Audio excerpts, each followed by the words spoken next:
There's a video that I've been wanting to make for a while, and honestly it's not going to be as popular as like all those fancy topics of like AI tools and this quick effect that you can make, but this is something that I think will really help you. If you watch my channel, you're alongside us, you know that we don't just talk about the shit that's trending, we talk about the stuff that's actually going to help you as a video editor to scale and make more money. And just to explain a little bit about who I am, I'm currently working with some of the large channels in the world. Over the last 3 years I've gone from scaling from like editing for like $5 a video, $10 a video for a couple of years, and then scaling that up, and now I'm working with some of the largest channels of the world, and honestly it's nice.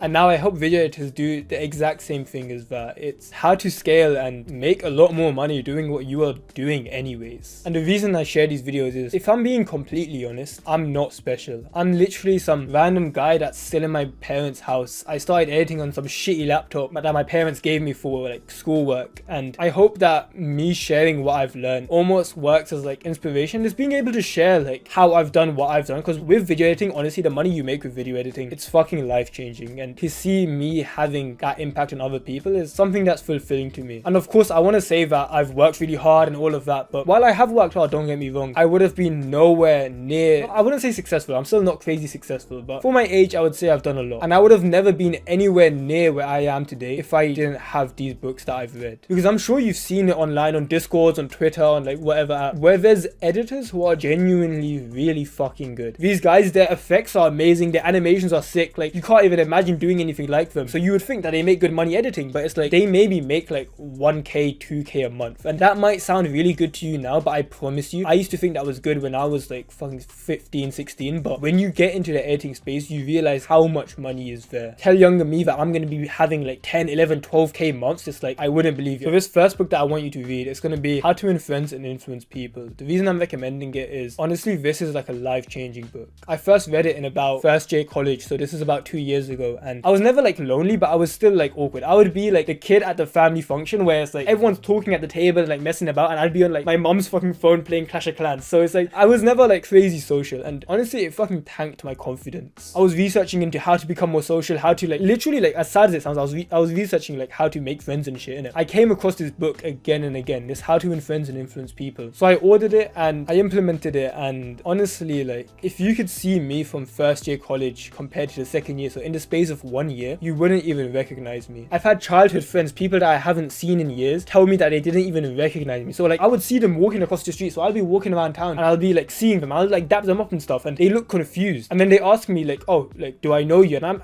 I'm saying like, yeah, I'm Sayeef, like we knew each other from back then, and their eyes like glow up and they say, I didn't even recognize you. And I kind of just joke around saying like, oh, is that in a good way, is that in a bad way? And they tell me it's in the best way possible. I've changed so much over the last like year or two, and the confidence that you give off, I've built so much of it because of that book. And in a weird way, what you'll find is that if you want to become more social, becoming more social is pretty much how do you get people to like you. That's essentially the one thing it is, right? In a weird way, that's the exact same with business. With what you're doing now, with editing, you are a business. A lot of people don't realize this. Like you're dealing with thousands of dollars, you're going to be dealing with a lot of money, you're dealing with people like customers and stuff. Like what you're running here, you've got a service, like you're running a business. And you can imagine that in business, if more people like you, a lot more people would be willing to give you their money. The same principles that I've learned and implemented in that book. So the book's like super simple. It's like it's broken into small chapters, it's got like actionable steps and stuff, and all you have to do is just read like a chapter like a day and then go implement it, and honestly it's like you learn so much from it. I promise you, this book, the principles that come in, they come into my head at least 4 or 5 times a day. When I'm speaking with a client, I will word my words in a certain way in order for me to like secure him, like properly get him to pay me more. I promise you, like listen to what I'm saying. You reading this book will quite literally make clients want to hire you and make them want to pay you more. Not only do social skills and being able to like make people like you help with securing clients, but this book, it even teaches you how to deal with like altercations. So when, let's say there's a client that's giving you a ton of revisions and you didn't agree on a price to do revisions, so he's giving you 450 fucking revisions on a single video, and you're like, bro, I want to get paid for this. There's certain ways for you to go about that interaction so that you can get paid what you're worth without the other person resenting you. So what a lot of editors do is they ask for a raise and they ask for more money, which is completely normal. It's a good thing that you want to get paid for your work, but the way that they say it makes the client have some sort of resentment for them. It's not like an outright hate, but it plants a seed of hate into their mind for this editor, and then a month later the client will end up like ghosting them, and they've lost one of their best clients yet, and they're just there wondering like, oh, what the hell did I do wrong? Oh, I was just getting paid and he said yes, why would I get dropped? And it's like, you don't realize that the mistake you made, it wasn't the fact that you asked for a raise, is. It's the fact that you didn't praise them right before it. It's the fact that you violated this number one principle in that book. And it's like, you don't realize what you're doing wrong until you read this book. I would say that right now, I'm in a position where I'm pretty well connected within the editing space. I've got not like a huge Twitter account, but I've got one of the larger Twitter accounts. And I sometimes have this thought, even like when I'm recording videos and I talk about like bigger editors. The reason I call them bigger editors is because throughout my journey, I used to always look up to these guys. These huge editors working with huge channels, and they're all amongst each other. And I felt like I was the smaller kid. When I was on a call with another editor and we were talking about a group chat that we were in. So a group chat with basically like the largest editors in the space. It's like fucking, if you named any huge YouTuber, like Mr. Beast, Sidemen, Beta Squad, Mark Robert, fucking anyone, right? If you named any YouTuber, their editor will be in that chat. So I'm in this group chat with another guy and he asked me why I'm not as active in there. I take a second to say it because honestly it felt kind of embarrassing to say, but I told him I feel like they're all just out of my league. I feel like I'm just like the underdog there. I don't fit in. And he kind of just laughed and looked at me and he's like, Sayeef, you're kind of being a bit retarded right now. Are you being serious? Because you're pretty much the biggest one in there. This isn't a weird ego thing. I hope you understand. But like, I joined this group chat. I would look up to these editors while I still had a couple hundred followers. So I always like idolized these guys and I really did look up to them and they were very respectable. And now these are the guys that sometimes they come to me for help and sometimes I can go to them for help. And that's essentially what a network is. A network isn't that, oh, this guy follows me and like that means I can talk. It's like, that's not what a network is. A network is if you went to this person and you asked for something, would they give that to you? The whole point of a network isn't that you just know this person. It's the fact that you both exchange value with each other and you gain from each other's experience. And I've gotten to the point now where my network is quite literal with the largest editors in the world. These guys that I would see them working with huge YouTubers and I'd think, oh, maybe one day. No, in fact, I didn't even think I'd be able to do it one day. Honestly, I just thought it was so out of reach. Those guys are now my close friends. And the reason I was able to join these networks, to network like this, to get to know these guys, to be getting these opportunities, it's because I followed this book. I promise you, in every single area of your life, whether it be like your normal social life, your business, how much money you make, and like your network, literally anything, you'll probably make more progress if people like you. And this book literally teaches you step by step how to get people to like you. How do you make it so that people actually want to get to know you? The next book that I recommend, I've got them all piled up here just for this video, but the second one is going to be Deep Work. Deep Work is one that I talk about a lot as well with my editors, and the reason I recommend this book so much is it changes your entire mindset about work. It makes you honestly kind of cringe at the people who say they work 10 hours a day. The guys that say, oh, I'm on my grind, I'm grinding all day, like I'm working. I saw someone say this 10 to 18 hours a day. It's like, you used to look up to these people and you'd think, oh, I could never, like they work so hard, but you realize they're the actual idiots. This book makes you realize that you can get more work done in honestly like 90 minutes when most people do it in an entire day. Because most people honestly, they work like absolute retards. They'll check their phone's not even like off, like they've got just so much random shit on up, like they've got a random YouTube video playing. Most people work like absolute retards. And when you implement like the stuff in this book, so like there's certain principles, there's things like, oh, like ritualize, there's eliminating distractions, there's not responding and stuff. It teaches you exactly how to do it. You realize you only need to work a few hours a day. Don't get me wrong, that doesn't mean it's going to be easy. These few hours, the hours that you do work, you are genuinely doing like fucking like mind-numbing work. This is work that will genuinely be hard to do, but then that gives you the entire rest of the day to do whatever the hell you want. You hear people saying that they're burning out, they're doing so much work, but they're not progressing in their career. And it's like, if you're putting in 10 to 12 hours like you say you are, and you're still not making progress, clearly you're working on the wrong thing. The whole concept of deep work is that we eliminate shallow tasks. So shallow tasks are things like, oh, I'm fixing my portfolio while I'm watching this YouTube video. It's like, I'm on Discord and I'm just typing because I'm networking and I'm also editing at the same time. It's like, that's what shallow work is you're not actually focused on the one thing. I'm gonna have a video out, I don't know if it's out by the time this is out, but it's gonna be called like Deep Work Protocol, or like 3 tips to be more productive. It's gonna be about deep work. It's gonna be like half an hour long. I really recommend you watch that, and it essentially synthesizes it, breaks down this book and applies it into an editing workflow. Because something that really changed my mindset about business and money in general is understanding how you actually make money in today's world. I was watching this like lecture, so like this lecture from a university. It was free on YouTube. It's by Peter Thiel, so the co-founder of PayPal. And he was doing this lecture called Competition is for Losers. And one of the first points that he touched on was this concept of capturing value. This is essentially how much money you make as a business. And he says that the captured value is just you create X value in the marketplace and you capture Y%. So you've done this thing for the marketplace, you've edited a video. Editing a video is valuable for a creator because you free up their time, you make the edits look better, more engagement, so you're adding value to the marketplace. And for the amount of value that you've added, how much of that do you capture? How much are you getting paid? Let's say you make the creator $5,000. If I'm charging $1,000 for that video, I have created $5,000 worth of value and I have captured 20%. So what this means is that for us to make more money, we can just increase the value we're adding, so increase X or increase Y. You can quite literally linearly increase your income by increasing how much value you give to the marketplace. And the value that you give to the marketplace, the way you increase the value that you give, it's not going to be during those shitty work sessions where you're kind of messing about on Premiere, also watching a video and you're checking your phone here and there. You've got a Discord notification popping up and you're wondering what that is. It's like, that's not the time you're going to be adding value to the marketplace. It's in these genuinely focused bouts of work, these 90-minute bouts of work where you are so focused that the world almost dissolves around you. You are genuinely getting more work done than most people do in their entire day, some even their entire week. So it's like we can literally say the more deep work hours that you have, the more money you will make.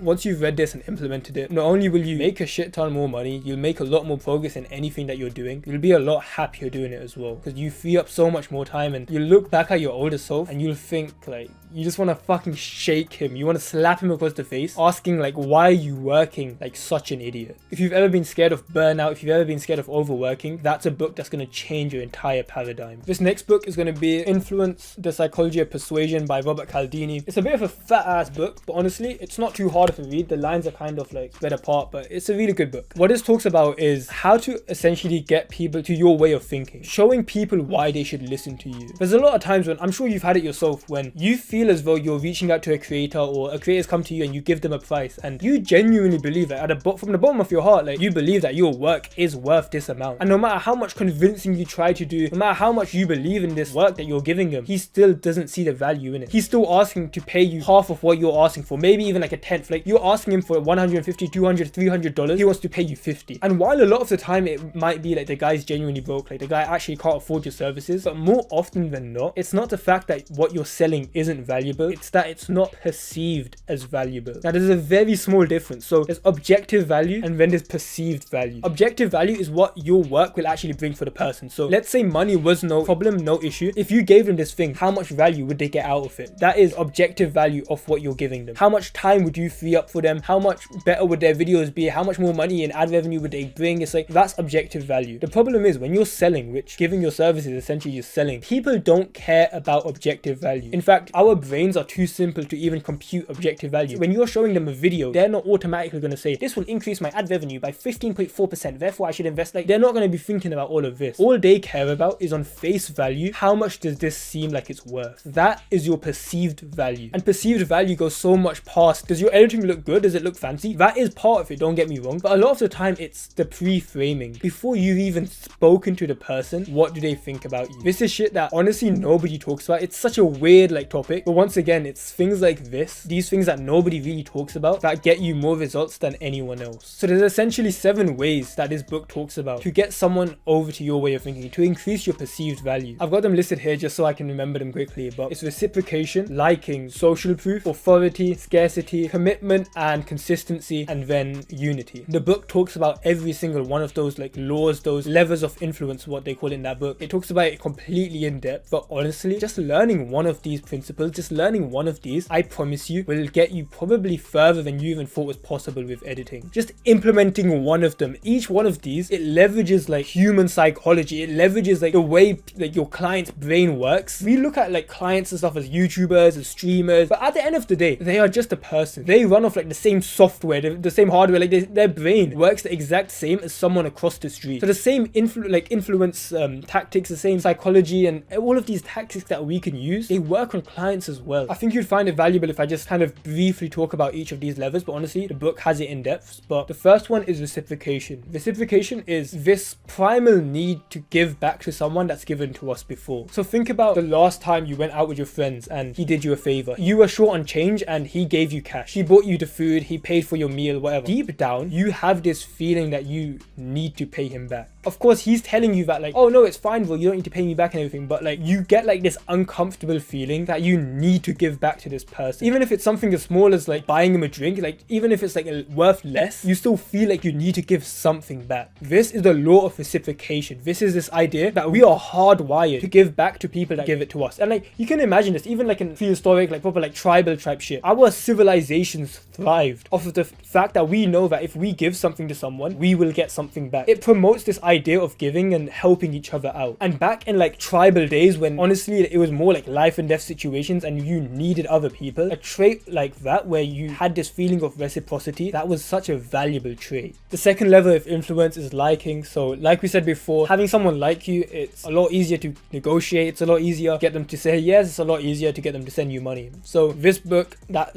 chapter, it talks about how to actually get people to like you. So it talks about tactics like increasing the amount of times you contact them, increasing the like familiarity basis, and it's like there's just so many tactics that I talk about liking. The third level of influence is social proof. So this is something that, especially with you as an editor, you're working online, you've got your portfolio, your brand, your Twitter page, social proof is extremely important. It's this idea that as humans, when we see that people similar to us are doing something, we will naturally want to do that thing as well. Think about like, you know when a fight would break out in school, so you have like these two guys fighting and you have like 3 or 4 people that are just watching. Usually by the time you've realized it's happening, there's already like some huge crowd going there and you can't even see the fight. But the reason you're going to check it isn't because you saw the fight, it's because you saw a lot of people were looking at this one thing. So now you joined them and now you're just one more person in the crowd. Now someone else will realize that, oh, there's so many people in the crowd, let me go see what it is. And that's how these huge crowds form. Essentially, the reason that happened is because of social proof. You saw that other people similar to you were doing this one thing, they were doing this behavior, they were moving towards this place, therefore you felt inclined to do the same thing. This creator that you're trying to secure, he's seeing that there are people similar to him doing this behavior, working with you, therefore it makes sense that he should do the same. Social proof is an extremely powerful lever and the book explains it in so much more detail, but once you understand this one thing could genuinely change the way that you work. The fourth lever is authority. It's being seen as almost like, as cringe as it sounds, like the top dog of your space. Let me give you an example, right? I've built my page in a way where a lot of clients look at me and believe that I am one of the best editors. Maybe my editing isn't the best. There's probably someone who knows Blender and he knows all this like coding shit and he can make an edit 10 times better than mine. The problem is nobody knows him. And if he implemented these tactics of authority, he would be honestly like fucking blowing me out of the park. Learning about authority, what it lets you do, it allows you to seem better than you are. You can be really fucking good. Of course, that doesn't mean be shit and try to like make the most out of it. You be as good as possible and then you almost like add that little cherry on top, that little level up by using the tactics of authority. Authority just means that when we see someone in power, we are more likely to listen to what they say. Imagine that I recommended you some random drug. I've never used this drug for myself. In fact, I promise you that if you take this one pill, it's like an AI tool, right? It implants like fucking AI into your brain and you will make $5 billion a month and it's like you will be the best editor in the world. Like take this pill, I promise you it'll work. I have no authority in terms of pills. I'm not in a medical space, so if someone listened to me to take that pill, they're probably an idiot. But if you saw a doctor, a world-renowned doctor that you've been seeing on social media, you've been to his clinic, you've like researched into his stuff and he seems like the shit, you would probably be more likely to take a pill that he recommends. If he told you that this one pill will make you perform 45% better in your work, you would probably take it. But if some random hobo on the street recommends you that same pill, you'd be like, fuck off, pretty much, right? The reason is the doctor, he has authority. The random homeless guy on the street recommending you this pill, he probably doesn't have as much authority in neurotropics and how to improve your brain's performance. So building authority just makes clients want to work with you more. And the next level of influence is scarcity. Scarcity is just, we want what we can't have. Honestly, like the fact that, like let's say with diamonds, right? Diamonds, a lot of people think that they're really rare. The fact that they're expensive isn't down to them being like physically limited to that there isn't enough diamonds out there. It's that the diamond like market, the people like controlling the market purposely made it scarce. They control how many diamonds are going like flowing throughout the system and they make sure that there's not too many diamonds on the market. The reason being, when you increase scarcity, when you make it harder for people to get this thing, they suddenly become way more willing to spend more on that. When you as an editor show that you are in scarcity, when you show that you are busy, your time is limited, you don't give your time just however, you become so much more valuable. And that doesn't mean you just say, hey, I'm super busy, you might not be able to get me. There's very specific ways that you need to go about it. You might think that you have all the answers in your head. I promise you, until you read this book and you've implemented it, I've only read this book like twice and I still am maybe 20% of the way there. Even that 20% has gotten me so much further than most people, but trust me, you probably don't know everything in this book. You might think that you know how to implement scarcity. Most of these you don't know how to implement yet. These books will help you. The 6th level of influence is commitment and consistency. So have you ever had these times where you're speaking to a client and you're negotiating and he's like, oh yeah, I'll work with you, or I'll give you footage on Tuesday and we'll work together, I'll pay you on next week. It's like they make these promises but they never keep up with them, and then they end up ghosting you and you're wondering like, oh, why did he ghost me? Like, I thought we were working together. The reason they ghost you, once I read that chapter, you realize that there's certain things that you have done wrong that meant that he wanted to ghost you. Commitment and consistency, it's these tactics that allow you to make people stick with their word. Just imagine that editor who's fumbled however many clients because he's getting ghosted. If he even closed half of them, he would probably be making a lot more out of his career than what he's currently doing with no clients. And the last level of influence that this book talks about is unity. It's this idea of the word we. People, we love being in like this tribal, almost like this close circle of social activity. Right now we have access to the internet, we have access to like pretty much speak to whoever we want. Even like watching a video like this, in what other century would it be possible for you to watch me, some random brown guy sitting in his room from the UK, and you're watching and learning from me? Like, in what other era was that possible? Of course, it's a beautiful thing that we're able to learn from each other, and it's like we're making a shit ton of money because of it, essentially. Like, even with editing, the reason you're making money from editing is because you're able to communicate with some random streamer from another continent. But while this increased like interconnectedness has given us amazing opportunities, our brains haven't adapted to it yet. Our brains are still running off of that same system that like our ancestors did as well. So while these days you can pretty much get away with being like this like solo like fucking alpha male like sigma grind set like on your own, like what's it called, like monk mode type shit, you can do that. But back before like the internet, you being away from the tribe would genuinely mean you were dead. You weren't able to do this whole monk mode shit. Like, you weren't able to do that. So our brains still highly value this idea of we, this idea of us being together. And when you're able to implement that into your conversations, these small words that you use while you're speaking to a client, instead of saying what are you trying to do with your videos, you say, oh, what are we trying to accomplish with the channel? It's our channel now. By using these small words, it just makes people want to connect with you more. When a client hears that you feel invested into the channel, so it's no longer when are you going to record this video so I can get the video done, how can I make it easier, can I do anything so that it's quicker for you to record so that we can get this video done. I've kind of just brushed over those 7 points, but if you can understand that book just reading through it once, you will have so much of an advantage over every other editor, because you quite literally are able to pull the strings of your client's brain. You have a psychological advantage to closing clients while everyone else is saying, oh, why is no one replying to me? You understand why no one is replying to them, and you make sure that you are getting responded to. Boys, I'll be real, I have a like function with my mates. I'm going out with my mates. Right now it's 4:22. I promised them that I'll be out by 4:15, so I'm gonna record the rest of this video straight after. Love you, boys. Apologies, gentlemen, we are back. We had a great night out with the lads. Came home, had like a journaling session. Journal's still here, to be honest. But yeah, let's get back into it. The next book that I want to show you is Oversubscribed. So Oversubscribed, the literally line that it says on the front of the book, just to sum it up, how to get people lining up to do business with you. It talks about this idea that literally for 99% of businesses, for 99% of editors, they're the ones running towards customers, so clients, while clients are running away from them. And what they are running towards is that top 1% editor. So this book kind of just talks about almost like the economics of how to become that top 1% person that people are running to. Because right now you might be in a spot as an editor where it feels like you're putting in effort, it feels like you're doing everything right, you're outreaching, you're improving your editing, your networking, you're doing all these things, but the goal is almost going further away from you. What this book really showed me was a lot of the time I think I'm doing something right, I think that me marketing and outreaching in this way, I think it's a good thing, but it was fundamentally doing me more harm than good. One of the key takeaways I took away from that book was there's 4 market positions that you can take. Of course, you're in a market, right? We're all in markets, like the editing market. From the editing market, there's going to be 4 types of people who absolutely thrive and just dominate. That's going to be the person who's got the position of pricing, the position of convenience, innovation, and relationships. You need to choose which one you want to prioritize and then basically go all in on that. Like, just from my experience, from me implementing it myself, what I found is that innovation is one of the best ones that you should use as an editor. Innovation specialization just means when there is something new on the market, like you are the only person that can do this. It doesn't have to be you being the only person, but whatever skill you bring to the table is quite scarce. More people are willing to pay you more because they can't get it anywhere else. So imagine, right? So let's say I wanted to sell this pen. This is actually like it's a 1.6 millimeter pen. I think most pens are like 1 millimeter or something like that. So I actually did spend a little more on these pens. In fact, this is actually a really good example. Wait, I was looking for like a thick pen. I like writing with thicker pens because I think they write more smoothly. I was looking on Amazon for different pens and I couldn't find anyone that was selling like 1.6,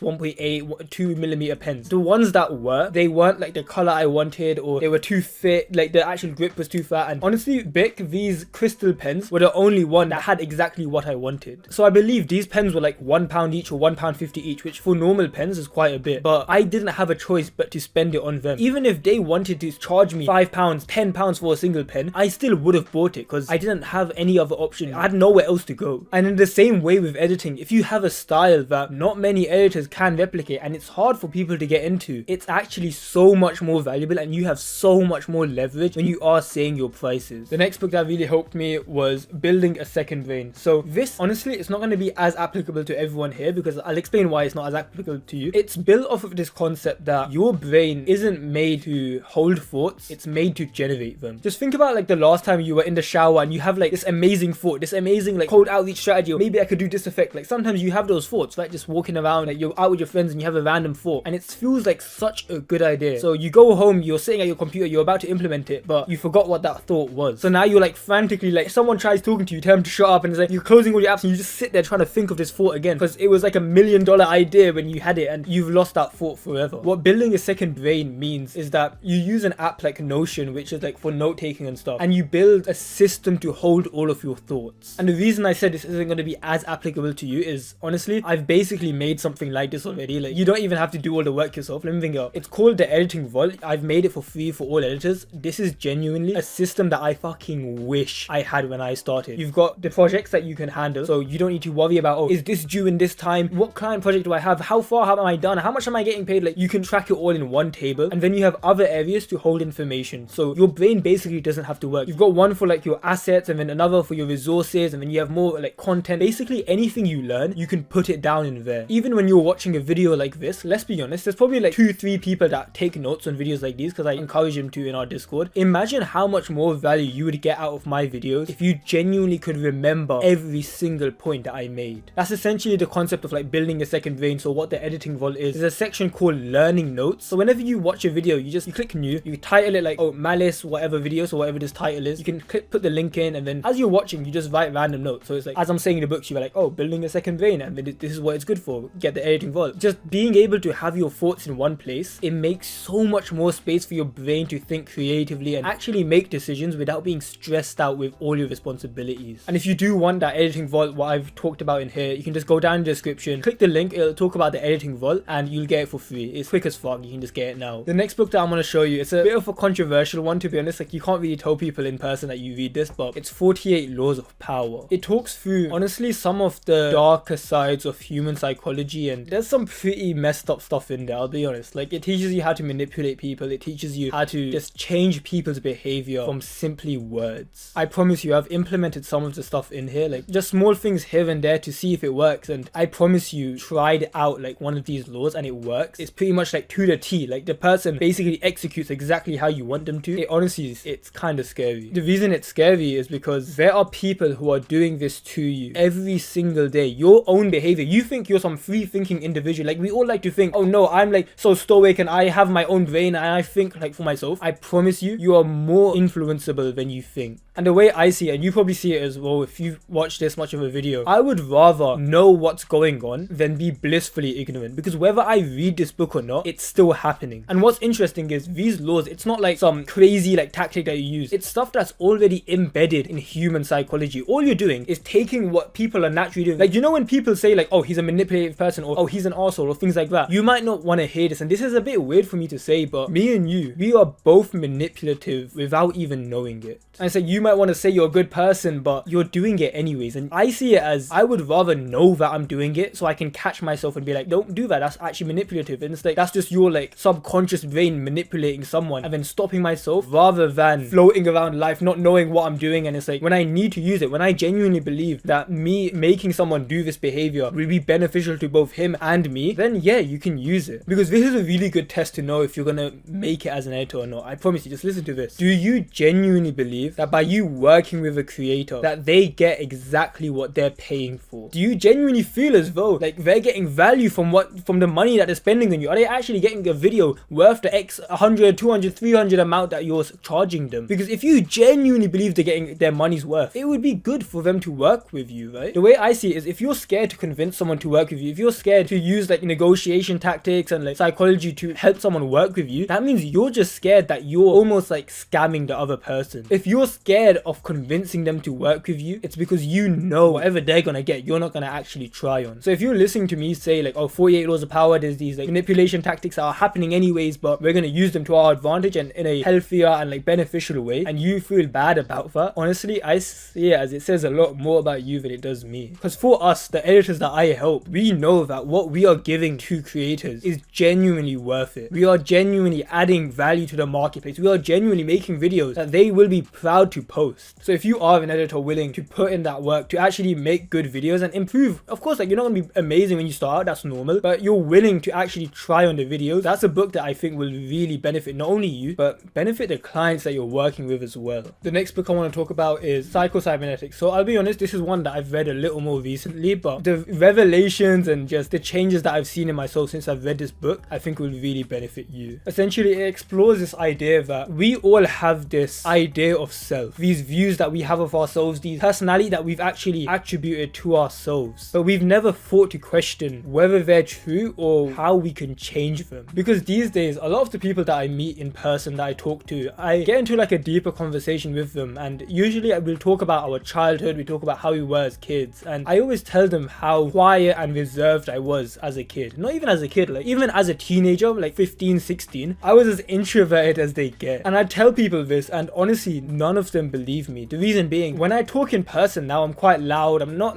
saying I'm like some fucking crazy like charisma god, yeah, but I'm quite loud. I know how to handle myself, I can speak, and I think a large reason for that was me changing my self-identity. This sounds a bit wishy-washy, but I promise you, if you can just hold with me, this is something that will have a huge benefit for you. You need to realize that your personality traits that you give yourself, they're not actually you. They're just your self-identity, and then you are acting out of your self-identity. So if you're quite quiet right now, or you don't really speak to people, you call yourself an introvert, what's happening is that you are calling yourself an introvert, and then you are acting like your self-identity. The trait of introvert, you put it on your self-identity, and now you are reading your self-identity and it says, okay, be an introvert, and then you act out that introvert like behavior. Suddenly you're no longer going out as much, you're kind of quiet in conversations. Someone asks you what you're doing this weekend, you kind of want to go, but it's like, oh yeah, I'm an introvert, so you message them that, oh, I'm not gonna come this week. But what's interesting is that with this kid, like this guy that called himself an introvert, if he tried to do more social things, if he tried doing like going to activities, going to events, he would feel uncomfortable. Not because he doesn't like the social activities, not because he doesn't like speaking to people, but because it's going against his identity. So the only way we can change our behaviors, change how we act, change what we do with our day, it's by changing the identity first, and the behaviors will take care of themselves. If we can get this introverted kid to genuinely believe that he is an extrovert, like he forgets he's an introvert, we literally like plant the extrovert trait into his personality, he will naturally start doing extroverted things. And this sounds really wishy-washy, but I promise you, this is the type of shit that like, if you've hated work, if you hate working hard, you sit at your PC and you're thinking, oh, I might get burnt out, I might not be able to like get these clients, I'm such a bad editor, I'm struggling with this. These are just parts of your identity playing out. I promise you, I've literally put like hours and hours of introspective work into making myself, as strange as it sounds, I don't believe I can get burnt out. Of course, burnout's real and everything, and I think I have a limit, but my limit's gone so much higher than it used to be. Just by me literally telling myself I am harder working than every other person my age. I wrote that I can work harder, smarter, faster, and longer than any other person that I'm competing with. And when I say that to myself genuinely so much, and I've drawn the path so that it genuinely is embedded into my brain, my threshold for burnout is so much higher than it used used to be. And what you'll find is a lot of these preconceived beliefs that you have about yourself. Oh, I might get burnt out. I'm struggling with clients. These are all just beliefs, and I know this sounds insane. A lot of this comes down to your childhood. Your childhood, the way your parents treated you, this random kid that bullied you, this weird interaction that you had with a teacher where they talked about you behind your back and you found out. These are all tiny interactions which have constructed your self-identity. And sure, it might not be your fault that you had a bad childhood, or you were raised with this trait, or you were taught that, oh, you're just a quiet person. Your parents always tell you, oh, you're so quiet, why don't you talk more? Oh, you keep staying on your PC, or like you're being so unhealthy. These are beliefs that they are putting into you. And while it's not your fault, it's not your fault that they've put these beliefs into you. It is your responsibility to fix them. And it's this book that really helped me, Psycho-cybernetics. Honestly, it uncovered some shit that I didn't even know I had. The next book I want to share is called As a Man Thinketh. Now, this is a really old book. It's from 1902. Honestly, I think out of this whole stack of books, it's the shortest one. Literally, like, you can read this in like a couple hours. But what that book really taught me was how much your mind and the words that you say to yourself affect your reality. The journaling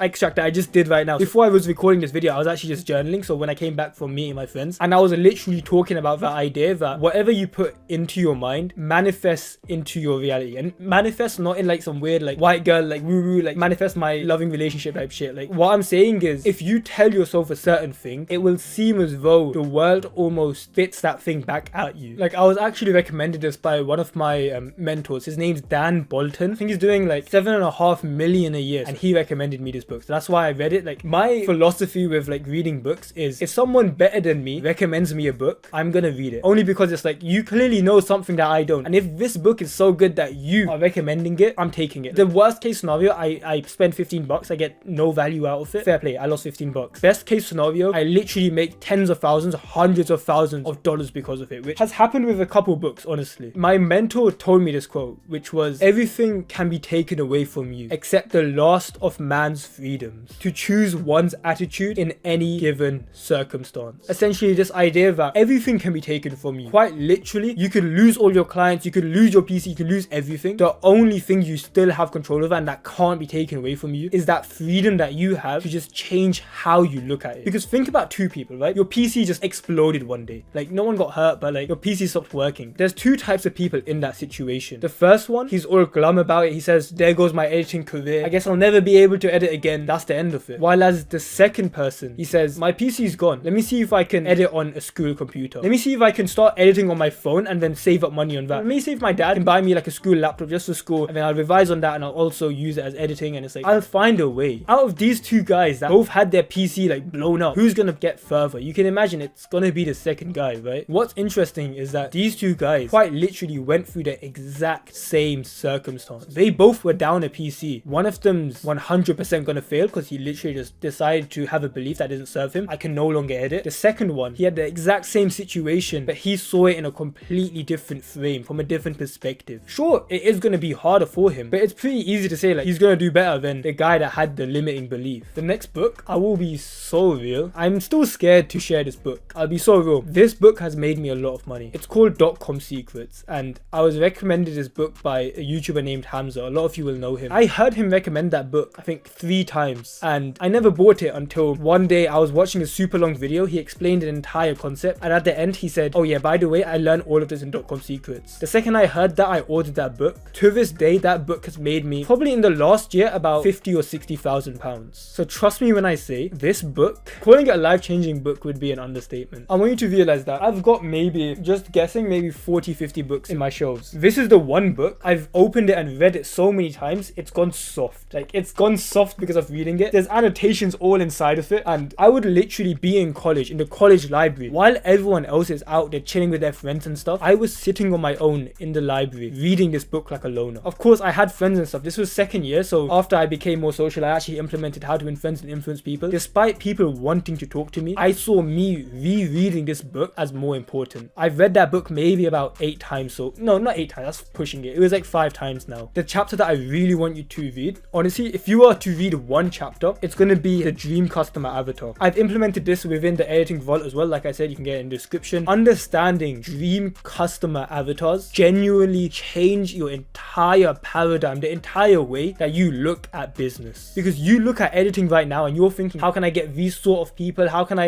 attract these high paying clients? clients, you are looking at it completely wrong. Because the whole point of business, the whole way you get lots of people to pay you isn't by making something that everyone likes. People think that just because you attract a lot of people, your thing can be used by a lot of people, that means that people will want to buy it. But the problem is, when you try to appeal to everyone, you appeal to no one. Imagine I made this video, the one that you're watching right now, and instead of saying that it's the best books for video editors, I said these are just the best books in the world. The world? That's like, I've got an 8 billion target audience, like I can appeal to 8 billion people, but it's like you wouldn't feel as cared for, right? You watch my videos. I would hope that you feel as though my message actually resonates with you. Even the way that I talk, the analogies that I use, I have quite literally made them just because of you. You are exactly like my dream customer avatar. The whole concept of a dream customer avatar is that instead of trying to appeal to everyone, in fact, instead of trying to even appeal to a group, what you do is you appeal to one singular person. You make all your content, your marketing, the way you speak, you make it all for this one guy that you're trying to help. And what will happen is that not only do you attract this one guy, but there's going to be people around the world extremely similar to this person that you've constructed. And then what happens is that all of these people feel extremely cared for and they feel valued by your services, your editing style, the way you made your portfolio, the way you market, all of it aligns to this one person. Let's say there was a YouTuber in the Roblox niche who edited this exact game, right? So this very specific game. Imagine how much more that creator would feel cared for if an editor came up to them and said, hey bro, my entire portfolio is made for this entire game. I've edited for 8 other creators, not even in Roblox, in this exact Roblox game that you are working with. Would you like me to edit for you? Now suddenly this creator is looking at you like, wait a goddamn minute, like I've never had an offer like this. If his original budget was like $100, $200, he's probably going to be willing to pay a lot more now, right? Because while every other editor is saying that, oh, I edit YouTube videos, I edit videos, I'm an editor, he is saying that basically I am made for you. And you might be thinking that, oh, what about every other creator? How am I going to attract them? If you try to attract everyone, you're not going to attract anybody. You need to realize that we are sacrificing every other creator in order to satisfy creators like these. But if you want to be a dumbass, honestly, like every other editor that you see that doesn't get clients, if you want to be a dumbass and say, actually, I will edit for everyone, larger market reach, and it's like suddenly you want to go for everyone, no one feels cared for and they don't go for you. You have tried not to sacrifice the other creators, but by doing that, by you being greedy, you sacrificed all of them. Trust me when I say .com secrets, just understanding that one chapter will change your entire mindset on the way you go about editing. And this last book, I'll be honest, it's a bit of a weird book to recommend in an editing video, but it's going to be attached by Amir Levine. Let me explain the story about why I read this book. It actually happened extremely recently. I haven't really been speaking to any girls for like last few months, and the reason being, I had that like super high like with college, and I was quiet in first year college, got my social skills up. Second year college, I'm like not popular kid, but like I knew pretty much everyone, and I'm starting to get like a lot more girls that are just interested in me, not like a weird fucking okay Riz Lord, but like I'm getting a lot more female attention than before. I'll be completely honest, coming out of college made me realize how bad it was, just because like honestly it was like playing at my head constantly. So I've come out of college, like college has just ended, the second year's done, I'm on my gap year, so I'm no longer going to be in full-time education, and I cut out literally like 80-90 girls that I was speaking to. I spend the next 3-4 months working on my business, so what you're seeing here, I'm working on like teaching editors, I'm working on my own editing career as well. So I went from around 1,200 to 1,500 per video, and I'm making all this amazing progress. We're helping editors, like it's fucking amazing. And I finally felt as though like I let my Playboy days go in the past, and I start reaching out to girls again. It's like not the same girls that I talked to before, but I'm meeting new girls in cafes, I'm meeting people in like wherever. I'm reaching out to women. We're gonna put the mic closer now. We're getting intimate with the boys. It was with this girl named where I reached out to her. I have never reached out to a girl in my life. Like I've always had girls come to me. That's not a weird ego thing, but I've had girls come to me throughout the last year or so. So this is the first one that I'm like, okay, I'm going to show interest first. I follow her, she follows me back. Awesome. I say hello, she reciprocates, and we've got the little hey, like the hey, like with the little like the extra letters on the end. I'm like, okay, cool. I was extremely upfront about it. I'm someone that I speak about this with my female friends as well, where it's like I think as a guy, it's important that you're clear about your intentions. I find it weird, like you know when people say like, oh, you should be friends first and then you should try to get with them. I'm like, if I like you, I'm not gonna pretend to be your friend. I find that weird. I find that like that's emasculating as hell. Like I'm trying to be with you and I'm just sitting there as if I don't. It's like if I like you, I'm gonna say I like you. So I told her I like you, I want to get to know you. She's like, okay, cool. Like, and then we set up the date and everything. It was supposed to be on a Wednesday, and throughout this time she's literally sending me like good morning text. She's saying like, oh, what are you getting up to? Like she's actually like starting new conversations, and with every single time I'm shutting it off. She's starting the conversation, I'm the one on ghosting. At the time, it felt normal. I'm like, I kind of coped and said like, oh, I was busy, I'm working. And I told her sometimes, I was like, oh, I was busy sometimes and I'm not going to be as active. And essentially, I just wasn't giving the same energy back.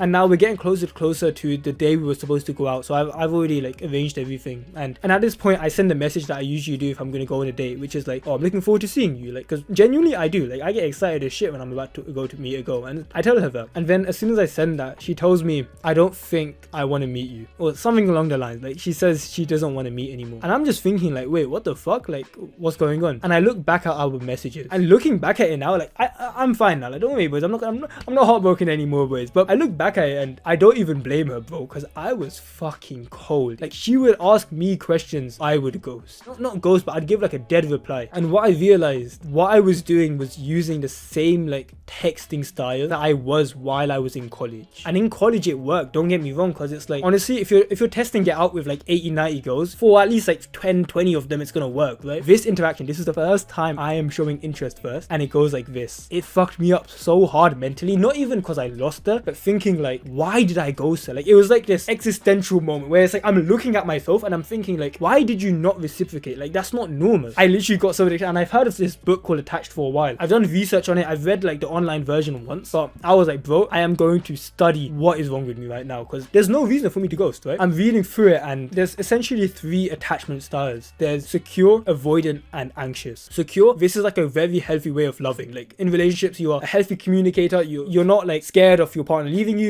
You're also not scared of getting close. It's like, you're a healthy lover. Anxious is when you're essentially, you like getting very close. You're not scared of intimacy, but you are scared that they're going to leave you, so you hold them extremely close. And then the third one, which is avoidant, which is you want intimacy, don't get me wrong, you want it, but as soon as there's too much, like they get too close, you're the one that starts pushing them away. And after me saying that, you can probably imagine which one I was being in that moment. Like, there's a whole chapter dedicated to like finding out which style you are, and it's just describing like, okay, this is what an anxious does, this is what an avoidant does, this is what a secure does. The avoidant one was describing what avoidance do, and I was just thinking like, that is literally exactly what I do. And I think I'm someone that likes to, I've practiced like gratitude journaling, and I'm someone that generally, I don't regret anything in the past, because I see it as if I'm the man I am today and I'm happy with the man I am. Anything in the past simply was just character development. So I see it as me getting rejected by her was probably one of the best things that could have happened to me, because goddamn, I needed to read this book, because when I realized that I was avoidant, I'm starting to realize that I treat my clients in the exact same way. You need to realize that you and your editing business, you are just pretty much one entity. Sure, legally you might file as an LLC, you might file as like a sole trader, whatever, but you are the same person. The same like brain that you're using to enter these relationships is the same brain that you use when you're talking to clients. And I found that there were so many times when a client would get close to me, he would be asking me how the video is going, he would be asking me, yo, can we get this done at this time, oh, when's a good day, and I would ghost them. Not ghosting completely, but putting my Discord offline so they couldn't see me. And this isn't a good thing to say out loud, right? I'm kind of putting myself on like the firing range here, but I know that there's at least a few editors here that can relate. So I would put my Discord on the pay offline. I'd look at the time and I'd think, it's 9 PM right now. If I pretended to be offline, he'd probably assume I'm asleep, so it's fine. It's like I would go around all these loopholes just to make it so I could push him away. Not even taking a moment to think like, I'm gonna have to approach this problem one time or later. And it's like, just dealing with this, not only has it really helped me like in my relationships and like the way I go about the world, it's also helped in a weird way with the business. So if you struggle with like clear communication, there's literally an entire chapter called effective communication, and of course it's in the context of romantic partners, but you can apply the exact same thing, and I have applied the same thing with not only like my editors but the people that I edit for as well. I remember when this was in high school, right, I used to see like a few people reading. Everyone in high school, let's be real, I went to an all guys high school as well, we were all just dumbasses, and there were a few guys that would actually read books. It wasn't like books like these, but it would be like Harry Potter or like thick fat books here, and everyone used to laugh at them. And this isn't me saying that like I'm a good person, I was one of these people alongside the 400 other people making these jokes about these few guys. Looking back at it, I'm realizing what an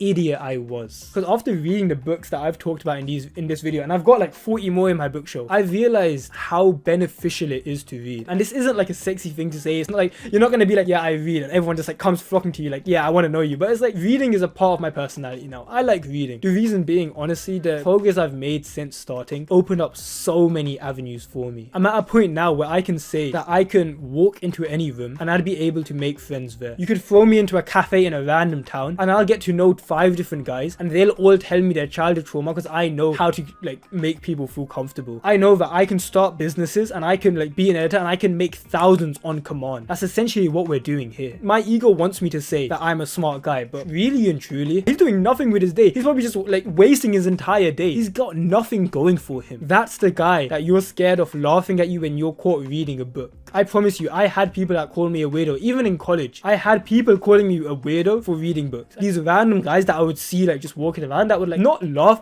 at me outright, because people like wouldn't take the piss out of me like that, but it'd be these like sneaky remarks where it's like, oh, are you reading again? Oh, are you reading that book again? Or it's like, oh, is that all you do? And it's like, yeah, it's not rude, but you can tell their intention behind it. And the thing is, I hold no resentment towards them. I just hope, honestly, that same realization that I had about me in high school, so when I would laugh at other people and now I'm realizing I was the idiot. Honestly, I wish them the best, and I hope that they have the same realization in a couple of years. But yeah, honestly, reading's fucking changed my life, boys. I won't have any affiliate links. I can't be arsed. I'll be so real. You can get the editing vault that has like a book summary. I've actually added this. I just remembered. In the editing vault, in the resources section, I have one called literally just books, and it's just some of the best books that I've read. So those are really good books. You can get the editing vault by going in the description. It's free and everything. It might take you a while to set up. I promise you, for how much time I've put into the editing vault, it is worth it. Use it. It's my best work like for a free resource that I've ever made. Trust me, it's better than people's paid products. Use it. If you go on Discord server, talk about books you've read, and yeah, you can join the Discord server down below. Take care. Peace.